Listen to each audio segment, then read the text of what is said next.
Hello everyone, welcome to our channel Scholarlies. आप सबका स्वागत है हमारे चैनल में।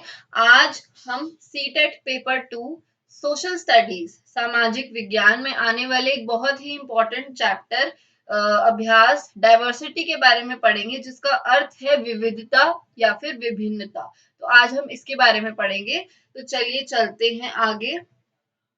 अब इस टॉपिक से कुछ बहुत ही जरूरी प्रश्न निकलते हैं, जो कि है व्हाट इज डाइवर्सिटी। डाइवर्सिटी क्या है, यानी कि विभिन्नता, विविधता क्या है। What are the different forms of diversity in India. Diversity यानी कि विविधता के, विभिन्नता के अलग अलग प्रकार क्या है हमारे देश में। तीसरा, यूनिटी इन डाइवर्सिटी यानी कि एकता में अनेकता, अनेकता में एकता और उसका अर्थ। अगला, व्हाट इज डिस्क्रिमिनेशन। डिस्क्रिमिनेशन यानी कि भेदभाव किसे कहते हैं। व्हाट इज प्रेजुडिस यानी कि पक्षपात क्या होता है। व्हाट इज सोशल इक्वालिटी यानी कि सामाजिक समानता किसे कहते हैं। तो चलिए सबसे पहले हम देखते हैं डाइवर्सिटी क्या होती है। तो इस पहली पिक्चर में, इस पहली आप पिक्चर में देख सकते हैं कि अलग अलग रंग के हाथ दिखाए हुए हैं। तो इससे क्या समझ आता है हमें कि इस देश में बहुत सारे लोग रहते हैं जो अलग अलग रेस को बिलोंग करते हैं, यानी अलग अलग रंग को बिलोंग करते हैं, अलग वंश को बिलोंग करते हैं, अलग लैंग्वेज बोलते हैं, अलग कल्चर के होते हैं, अलग कस्टम्स ट्रेडिशंस फॉलो करते हैं। तो इस देश में बहुत अलग अलग प्रकार के लोग हैं, तो इसी को बोलते हैं हम डाइवर्सिटी यानी कि विविधता। बहुत ही अलग अलग तरह के लोग एक देश में होना, उसे हम कहते हैं diversity in India. Next, next देखते हैं व्हाट इज डाइवर्सिटी। डाइवर्सिटी यानी कि विविधता क्या होती है। It refers to the differences among people because of their culture, language, caste, religious background, etc. तो जो भी लोगों में जो भी लोगों के बीच अंतर होते हैं, उनके कल्चर की वजह से, उनकी लैंग्वेज की वजह से, जो भाषा वो बोलते हैं उसकी वजह से, जिस तरीके का रहन सहन में वो रहते हैं उसके आधार पर, उनकी कास्ट यानी कि जाति के आधार पर जो उनके बीच में अंतर होते हैं, रिलीजियस बैकग्राउंड यानी कि उनके धर्म के आधार पर जो भी अंतर होते हैं लोगों के बीच में, उसे हम कहते हैं डाइवर्सिटी यानी कि विविध होना, विभिन्न होना, अलग अलग प्रकार के लोग होना एक देश में। Diversity also comes when people adapt their lives to the geographical area in which they live. अब diversity की बात हम तब भी करते हैं जब लोग जो हैं एक पर्टिकुलर एरिया में, एक पर्टिकुलर स्थान में जाकर, किसी एक जगह जाकर रहना शुरू कर देते हैं। जैसे फॉर एग्जाम्पल देखें तो people living in mountain areas, जो लोग पहाड़ों में रहते हैं वो उनसे काफी अलग होते हैं जो लोग प्लेन एरियाज में रहते हैं, यानी कि जो लैंड्स में रहते हैं, जो प्लेन लैंड में रहते हैं उनसे वो लोग काफी अलग होते हैं जो लोग माउंटेन्स में रहते हैं।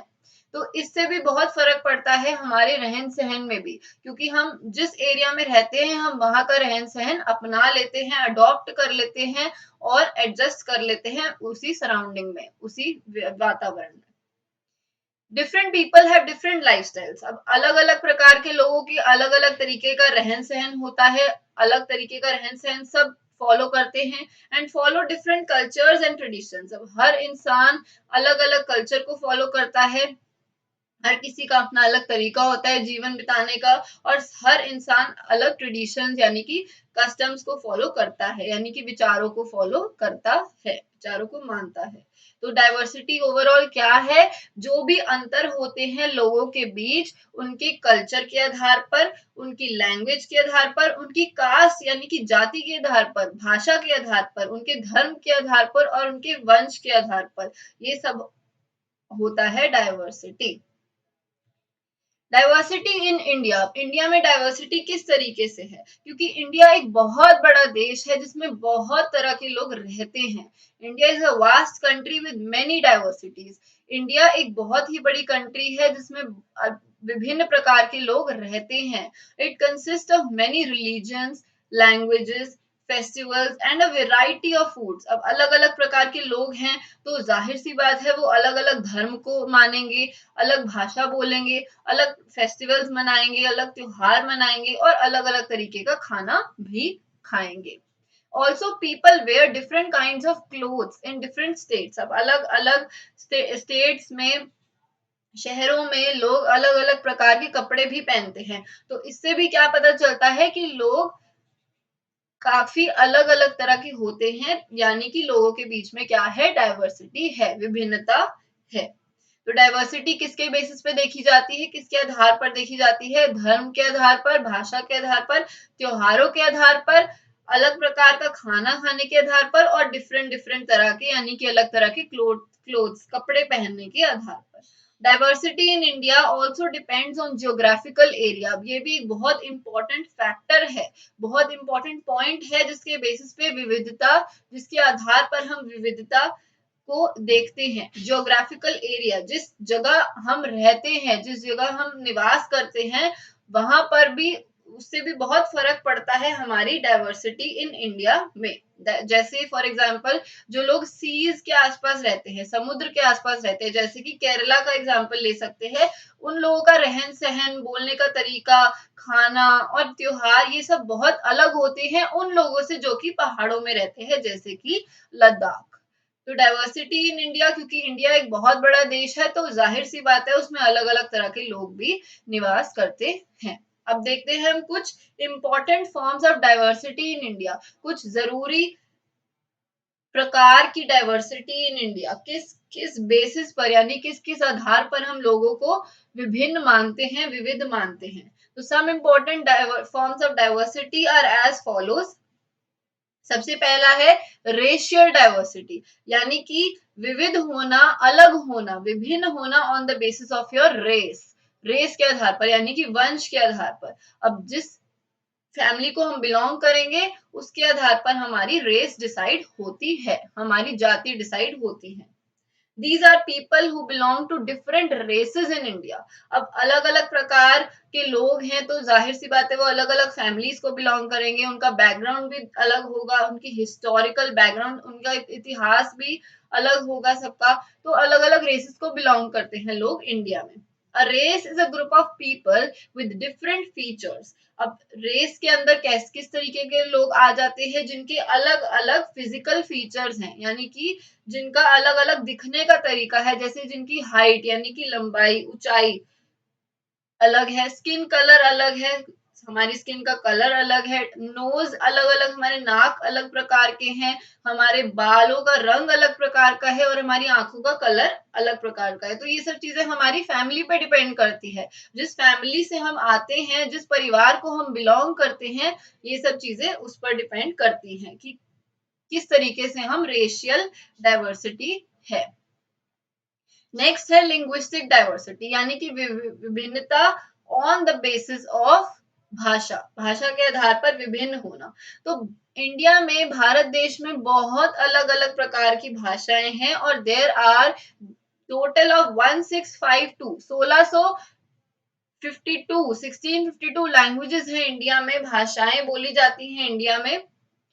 1652 लैंग्वेजेस बोली जाती हैं इंडिया में, जो कि मातृभाषा की तरह से बोली जाती हैं, which are spoken as mother tongue, जो कि हमारी मातृभाषा की तरह से हम बोलते हैं।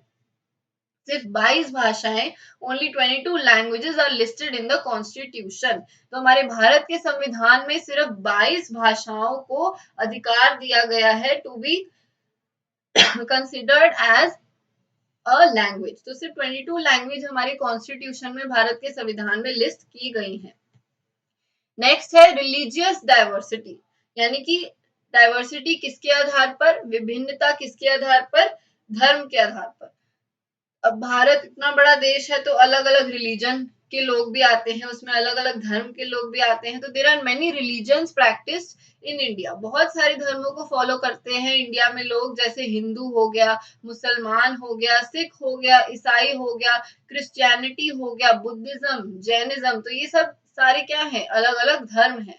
Among all the religions Hinduism is the most dominating religion in India. अब इन सभी रिलीजन में से, इन सभी धर्मों में से हिंदू रिलीजन जो है वो सबसे ज्यादा उच्च प्रकार का रिलीजन माना जाता है, धर्म माना जाता है। क्यों? क्योंकि हमारे इंडिया में सबसे ज्यादा पॉपुलेशन किसकी है? हिंदुओं की। तो जितने ज्यादा हिंदू लोग हैं उतना ही ज्यादा हम हिंदुइज्म को फॉलो करते हैं, मानते हैं। नेक्स्ट डिस्क्रिमिनेशन, नेक्स्ट डाइवर्सिटी है on the basis of caste. Caste मतलब हमारी जाति के आधार पर विविध होना या विभिन्न होना। Caste is a very complicated system, बहुत ही ये एक उलझा हुआ सा सिस्टम माना जाता है जो हमारी सोसाइटी ने बनाया हुआ है, जो लोगों को आपस में एक दूसरे से अलग कर देता है, डिवाइड कर देता है। It is a very complicated system made by the society that divides people in India. अब ये लोगों को एक दूसरे से अलग कर देता है, डिवाइड कर देता है। तो ये हमारी सोसाइटी ने, हमारे समाज ने ही बनाया हुआ है। People are divided on the basis of their birth and family occupation. अब लोगों को किस आधार पे डिवाइड किया जाता है? उनके जन्म से उनको अलग कर दिया जाता है जब से वो पैदा होते हैं, और उनके फैमिली के ऑक्यूपेशन के आधार पर कि उनकी फैमिली किस प्रकार का प्रोफेशन करती है, उनकी फैमिली के क्या काम करती है, उसके बेसिस पे उनको डिवाइड कर दिया जाता है। There are different caste in India, अलग अलग जातियां हैं इंडिया में, और मेन चार उसमें डिवाइड किया गया है, चार कैटेगरी या फिर वर्णा में डिवाइड किया गया है इन जातियों को, जो कि है ब्राह्मण, क्षत्रिय, वैश्य और शूद्र। ब्राह्मण्स आते हैं जो सबसे ऊपर होते हैं, फिर होते हैं क्षत्रियास, यानी कि जो वॉरियर्स होते हैं, जो लड़ाई करने वाले, वॉर में लड़ने वाले लोग होते थे, सोल्जर्स होते थे। नेक्स्ट है वैश्यास और शूद्रास जो है हमारी बहुत ही लो कास्ट मानी जाती हैं, बहुत ही नीच स्तर पे उनको माना जाता है, नीचे स्तर पर। और इनको हम अनटचेबल्स भी बोलते हैं, जिनसे हम जनरली जिनसे हम दूर रहते हैं और जिनसे हम अनटचेबिलिटी करते हैं। तो ये सब जो थी, चार प्रकार की डाइवर्सिटी थी इंडिया में। कौन कौन सी? रेशियल डाइवर्सिटी, यानी कि on the basis of race, हमारे वंश के आधार पर लोगों का विभिन्न होना।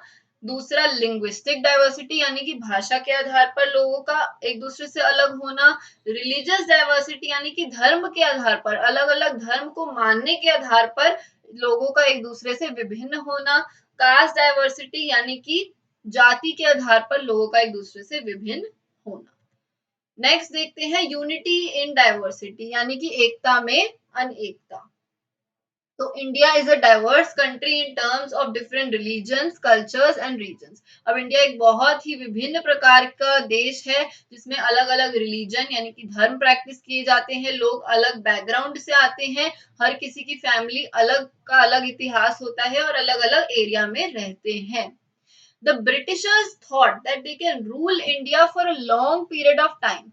अब जो ब्रिटिशर्स थे उनको ऐसा लगा, जो फॉरेनर्स हमारे देश में आए थे उनको ऐसा लगा कि वो इंडिया पे ज्यादा समय तक रूल कर पाएंगे, कंट्रोल कर पाएंगे, अपना हुक्म चला पाएंगे, उनको सेपरेट करके, यानी कि इंडियंस को एक दूसरे से अलग करके, डाइवर्सिटी की वजह से। क्योंकि इतने विभिन्न प्रकार के लोग हैं हमारे देश में, तो इसीलिए ब्रिटिशर्स को ऐसा लगा कि वो इंडिया में सबको एक दूसरे से सेपरेट कर सकते हैं, सारे रिलीजन्स में हिंदू, मुस्लिम, सिख, ईसाई, इन सबको एक दूसरे से अलग कर सकते हैं क्योंकि इतनी ज्यादा डाइवर्सिटी है।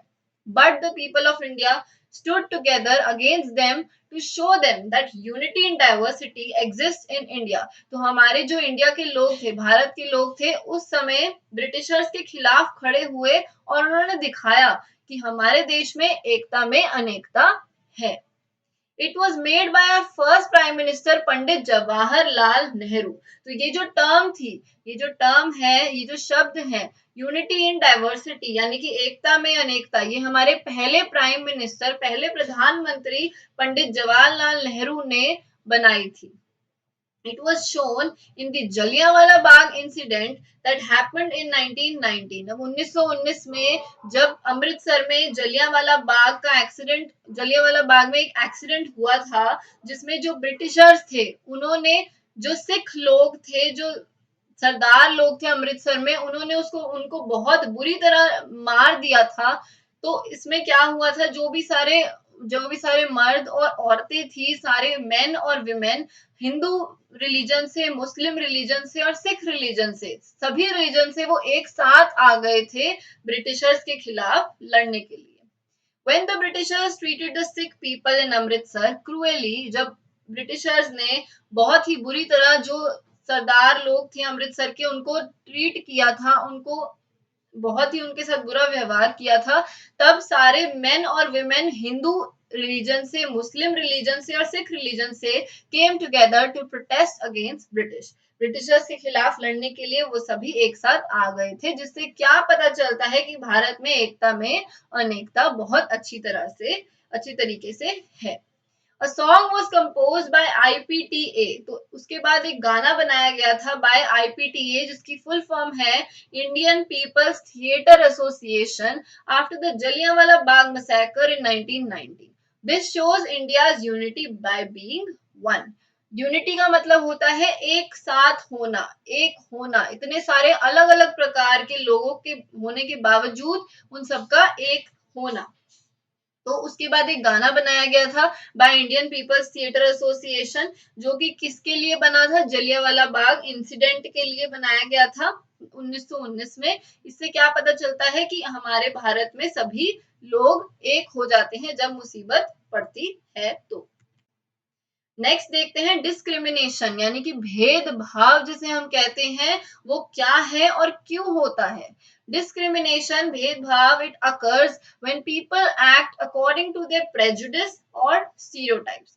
तो जब लोग अपने अपने अनुसार पक्षपात करते हैं, उसे हम बोलते हैं डिस्क्रिमिनेशन। जब लोग अपनी मर्जी के अकॉर्डिंग, अपनी मर्जी के आधार पर जब लोग भेदभाव करते हैं, उसे हम डिस्क्रिमिनेशन बोलते हैं। Group of people of different languages, religions and regions are discriminated against their customs and practices। तो अब लोगों को उनकी भाषा के आधार पर, उनके धर्म के आधार पर, उनके जिस एरिया में वो रहते हैं, जिस जगह वो रहते हैं, उसके आधार पर उनके साथ भेदभाव किया जाता है, उनके कस्टम्स और प्रैक्टिसेस के खिलाफ। जिन भी चीजों को वो फॉलो करते हैं, मानते हैं, उन्हें उनके खिलाफ भेदभाव किया जाता है उनके साथ। It can also be on the basis of economic और कल्चर। अब ये कल्चरल डिस्क्रिमिनेशन भी हो सकता है, यानी कि उनके बैकग्राउंड के हिसाब से, जिस कल्चर को वो बिलोंग करते हैं, जो उनका इतिहास है उसको बिलोंग करते हैं, उसके बेसिस पे भी डिस्क्रिमिनेशन हो सकता है, उसके आधार पे भी। पैसों के आधार पर भी भेदभाव किया जाता है, काफी बार आजकल भी होता है औरत और मर्द के बीच में। People should be treated equally irrespective of their situation और एनी अदर ग्राउंड्स। तो हमें क्या करना चाहिए? हमें सभी लोगों को इक्वल ट्रीट करना चाहिए, समान ट्रीट करना चाहिए, इक्वल मानना चाहिए और सबको इक्वल अपॉर्चुनिटी देनी चाहिए, इक्वल अधिकार देने चाहिए, इक्वल चांसेस देने चाहिए, बिना किसी डिस्क्रिमिनेशन के, बिना किसी भेदभाव के। ना तो उनकी जाति के आधार पर, ना उनकी भाषा के आधार पर, ना उनके कपड़े पहनने के तरीके के आधार पर, ना उनकी किसी भी चीज के आधार पर उन्हें अनइक्वल, असमान नहीं मानना चाहिए। सभी को हमें एक समान ट्रीट करना चाहिए। अब डिस्क्रिमिनेशन भी दो प्रकार की होती है। एक होती है इंडिविजुअल डिस्क्रिमिनेशन, यानी कि जो किसी एक इंसान के प्रति हम जब बहुत ज्यादा भेदभाव करते हैं, तो उसे हम बोलते हैं इंडिविजुअल डिस्क्रिमिनेशन। इंडिविजुअल का मतलब है कि एक इंसान के लिए हम बहुत ज्यादा भेदभाव करते हैं, तो उसे हम पक्षपात करते हैं, तो उसे हम इंडिविजुअल डिस्क्रिमिनेशन बोलते हैं। दूसरी है इंस्टीट्यूशनल डिस्क्रिमिनेशन, यानी कि जब एक पूरी सोसाइटी मिलकर, जब एक पूरा बहुत बड़ा ग्रुप, बहुत बड़ा समूह मिलकर किसी एक छोटे समूह की तरफ निंदता दिखाता है, उनके साथ बुरा व्यवहार करता है, भेदभाव करता है, तो वो होता है इंस्टीट्यूशनल डिस्क्रिमिनेशन। अब इंडिविजुअल डिस्क्रिमिनेशन के बारे में पढ़ते हैं। It is a negative treatment on one person by another on the basis of personal characteristics. तो ये एक नेगेटिव, यानी कि बुरी तरीके से जब हम ट्रीट करते हैं किसी एक इंसान को, जब कोई दूसरा इंसान बहुत खरी खोटी सुनाता है या बुरी तरह से बात करता है उससे, उसके पर्सनल कैरेक्टरिस्टिक्स के आधार पर, जिस तरीके से वो है उसके आधार पर, जिस तरीके के वो खाना खाता है, कपड़े पहनता है, जो भाषा वो बोलता है, उसके आधार पर जब हम भेदभाव करते हैं तो उसे बोलते हैं, जब एक इंसान दूसरे इंसान के प्रति इन सभी चीजों के आधार पर भेदभाव करता है उसे हम बोलते हैं इंडिविजुअल डिस्क्रिमिनेशन। दूसरा है institutional discrimination. It is done by the entire institution against any particular section of the society. अब एक पूरा इंस्टीट्यूशन यानी एक पूरी संस्था मिलकर किसी एक छोटी संस्था के प्रति या पर्टिकुलर सेक्शन के प्रति भेदभाव करती है, पक्षपात करती है, उनके लिए निंदता दिखाती है और बुरा व्यवहार दिखाती है, उनकी निंदा करती है, तो उसे हम बोलते हैं institutional discrimination. For example, not giving any particular section of the society suffrage, that is the right to vote. अब कितने ही लोगों के पास वोट करने का अधिकार नहीं होता हमारे देश में, जो छोटे, जो गरीब होते हैं, जो छोटे लेवल पे आते हैं, तो उन सभी को जब राइट नहीं मिलता सफरेज का, यानी कि वोट करने का अधिकार नहीं मिलता, इलेक्शन में वोट डालने का अधिकार नहीं मिलता, तो उसे हम बोलते हैं इंस्टीट्यूशनल डिस्क्रिमिनेशन। क्योंकि जो पावर में लोग होते हैं, जो उनसे ऊपर के लोग होते हैं, ऊपर के लेवल पे जिनके पास ज्यादा पावर होती है, जिनके पास ज्यादा अधिकार होते हैं, वो जनरली क्या करते हैं, उनको उनके अधिकार नहीं देते और उनके साथ भेदभाव करते हैं। नेक्स्ट देखते हैं प्रेजुडिस। प्रेजुडिस का अर्थ होता है पक्षपात। तो इसका मतलब है it means forming a prejudgement और forming an opinion before getting to know the reality of something. तो हम पहले से ही जब एक जजमेंट बना लेते हैं, जब एक ओपिनियन फॉर्म कर लेते हैं, एक अपनी सोच इस तरीके से बना लेते हैं किसी एक इंसान को लेकर या किसी भी चीज को लेकर, बिना सच्चाई जाने, बिना फैक्ट्स जाने, बिना उसका गहराई में सच जाने हम अपने आप से कुछ भी सोच लेते हैं उसके बारे में, तो उसे बोलते हैं पक्षपात करना। It usually means making a preconceived notion. Preconceived मतलब पहले से जो हम अपने दिमाग में किसी एक इंसान को लेकर गलत धारणा बना लेते हैं, रॉन्ग जजमेंट बना लेते हैं, गलत धारणा बना लेते हैं लोगों के लिए, और अ पर्सन उनकी जेंडर के आधार पर, उनकी वैल्यूज, जिस तरीके की वो चीजें फॉलो करते हैं उसके आधार पर, उनकी मॉरल्स के आधार पर, उनके बिलीव्स के आधार पर, जो रिलीजन को वो मानते हैं, उनके लिंग के आधार पर, या फिर किसी भी उनकी पर्सनल कैरेक्टरिस्टिक्स के आधार पर जब हम किसी को लेकर एक गलत धारणा बना लेते हैं अपने दिमाग में, तो उसे बोलते हैं पक्षपात करना, फेवरेटिज्म करना, किसी एक इंसान को लेकर बहुत ज्यादा प्रेजुडिस्ड होना, बायस्ड होना, किसी एक के प्रति बहुत ज्यादा लाइकिंग होना, पसंद करना किसी एक को, और किसी एक को बहुत ज्यादा नापसंद करना, तो ये होता है प्रेजुडिस। नेक्स्ट है सोशल इक्वालिटी यानी कि सामाजिक समानता। तो हमें सभी लोगों को समाज में एक स्तर पर मानना चाहिए, सभी को हमें इक्वल ट्रीटमेंट देनी चाहिए, चाहे वो कल्चर में हो, चाहे वो लैंग्वेज के आधार पर हो, पर हमें सभी लोगों को, चाहे वो मेन हो या विमेन हो, आदमी हो या औरत हो, हमें सभी को इक्वल ट्रीटमेंट देनी चाहिए, इक्वली ट्रीट करना चाहिए। It means treating all people equally in a culturally and linguistic diverse setting. अब भारत एक विभिन्न प्रकार का देश है जिसमें लोग अलग अलग कल्चर को बिलोंग करते हैं, अलग भाषाएं बोलते हैं, अलग प्रकार का खाना खाते हैं, अलग प्रकार के कपड़े पहनते हैं। तो ऐसी सेटिंग में, ऐसी ऐसे देश में हमें सभी लोगों को समाज में समानता देनी चाहिए, समानता से पेश आना चाहिए। Giving equal rights and opportunities to all men and women without any discrimination in the society। बिना किसी भेदभाव के हमें सभी को इक्वल अधिकार देने चाहिए, समान अधिकार देने चाहिए, चाहे वो औरत हो या फिर आदमी हो।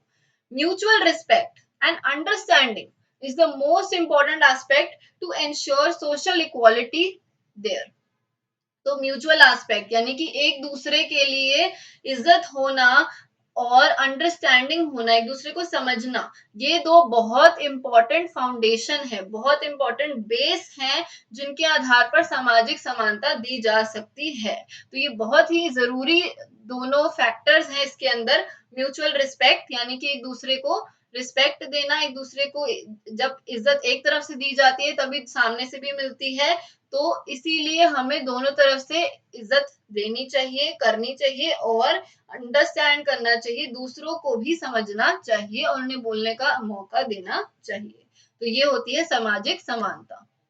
अब देखते हैं कुछ जरूरी प्रीवियस ईयर के क्वेश्चन पेपर में आए हुए क्वेश्चंस। तो कुछ प्रीवियस ईयर के जरूरी प्रश्न देख लेते हैं। What is the main reason of inequality in India?